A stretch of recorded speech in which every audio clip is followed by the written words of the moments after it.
এই এই আপনাকে যে দেখাচ্ছি এই সরকারি নাম্বার, সরকারি লোগো ব্যবহার করে উনি নিজে পরিচয় দিচ্ছে। উনি সহকারী পুলিশ কমিশনার বলছে, একবার বলছে আমি নির্বাহী ম্যাজিস্ট্রেট এবং জেলা পরিষদে একটা সাহায্য আসছে বাচ্চার জন্য, এইটা বলে নাম্বার জোগাড় করে এই মেয়েটাকে কল দিয়েছে এবং মেয়েটাকে এমন এমন কুৎসিত প্রশ্ন করছে যে লেখছে একটা, মানে আমি খারাপ ভাষাই বলি যে একটা শারীরিক সম্পর্ক শুরু থেকে শেষ পর্যন্ত কিভাবে কি করে, এই ধরনের কোশ্চেন এই লোকটা করেছে এবং তার ভয়েস নিয়েছে।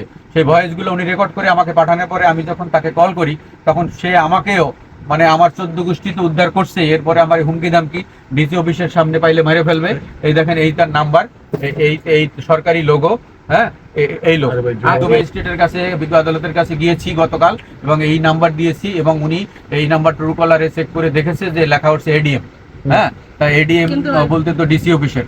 এখন যেহেতু এটা এই নামে কোনো এডিএম এ কেউ নাই, এডিএম এখানে নাই, আর সেক্ষেত্রে যাচাই করা হয়েছে এটা টোটালি একটা ফেক এবং উনি অ্যাপস দিয়েও কল দেয়।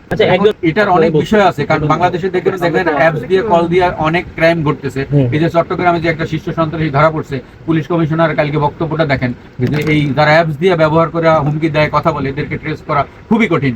যেখানে পুলিশের বড় কর্মকর্তারা এই অ্যাপস চালাতে পারতেছে না ধরতে, সেখানে আমরা কিভাবে পারবো বলে? তথ্য প্রযুক্তি যাদের কাছে আছে, যাদের কাছে তথ্য প্রযুক্তি আছে তারাই পারে না সন্ত্রাসী ধরতে অ্যাপসের মাধ্যমে। সেক্ষেত্রে আমাদের তো সম্ভব না। আপনারা দেখেন কিভাবে সরকারি লোক ব্যবহার করে এভাবে হুমকি দামকি আমার এবং ভয়েস গুলো আছে। বলেছি, অবহিত করেছি, উনি দেখবে বলছে এবং তার এখন পর্যন্ত আমি জিডি বা কোনো কিছু করিনি। যখন দেখলাম যে একটা ফ্রড, অরিজিনাল কেউ না, তখন আবার দেখি কি করা যায়, আমি পদক্ষেপ নেব। বা আমরা প্রতিনিয়ত পাই, যারা ক্রিমিনাল মামলা করে, পেনাল কোডের মামলা করে, এই ধরনের হুমকি আমরা পাইতেই থাকি, আরো পাবো। কাজে এই নিয়ে ভয় পেলে তো আমি আমার পেশাগত দিকে আগাইতে পারবো না। সেক্ষেত্রে দেখা যাক কি হয়, উনি কত দূর আগাতে পারে, আমি কত দূর পাই, এটাই বিষয়। আমরা ভয় পাচ্ছি না। মূল বিষয়টা হলো যে ও বা শিশু বাচ্চা, ওর বাচ্চা, ওর ফ্যামিলি, পুরো ফ্যামিলিটাকে নিয়ে আমরা ভয় পাচ্ছি যে ভাই হুমকি দামকি আসছে এবং উঠাই নিয়ে যাবে, তুলে নিয়ে যাবে ওদের বাবা মাকে। এগুলোই বিষয়, আর কিছু না। আমি সংক্ষেপে বলি, এই প্রোপাগান্ডা ছড়াচ্ছে হলো এই আসামি পক্ষ। দেখবেন বিভিন্ন ছাদে বসা তাদের নিজস্ব লোক, পেজ, কন্টেন্ট ক্রিয়েটর, এদেরকে নিয়ে পুরো একটা সপ্তাহ উল্টাপাল্টা বক্তব্য দিয়ে যাচ্ছে। এরও আইনগত ব্যাপার আছে। এই আইনগত ব্যাপারগুলো মোকাবেলা করতে যে অর্থের প্রয়োজন, যে শ্রমের প্রয়োজন, এটার কোনোটাই তাদের নাই।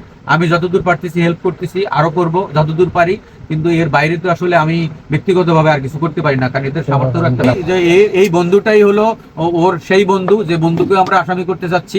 কারণ এই বন্ধুর মাধ্যমে টিকটকে গেছে এরা, এই দেখেন নিজেদের ফোন দিয়া এরা এগুলো করছে। যখন একজন সাংবাদিক বা যে এটা ভিডিও করছে, সে কোশ্চেন করছে যে আপনার ফোনে এগুলো আছে কিনা, তখন আমি নিজে দেখেছি তার অ্যান্সারটা এরকম ছিল, আমার ফোনে নাই, ওই ছেলের ফোনে আছে। তার মানে কি, এই আসামি এবং এরা হলো পারস্পরিক বন্ধু।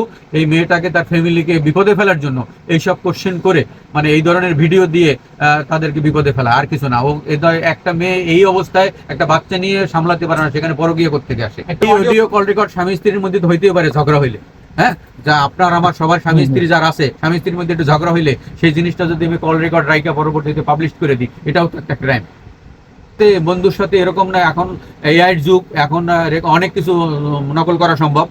এই ধরনের কোনো বক্তব্য দেয় না, এই বক্তব্য ওর না। এই যে বললাম যে এই যে এডিএম পরিচয় দিয়ে যে বক্তব্য নিয়েছে, এটাও ভাইরাল হচ্ছে। এখন এই জিনিসগুলো তো আসলে ভিউ ব্যবসা এরা করতেছে। এটা আমরা মর্মাহত এবং ফ্যামিলিটাকে ধ্বংস করার একটা পায়তারা মাত্র।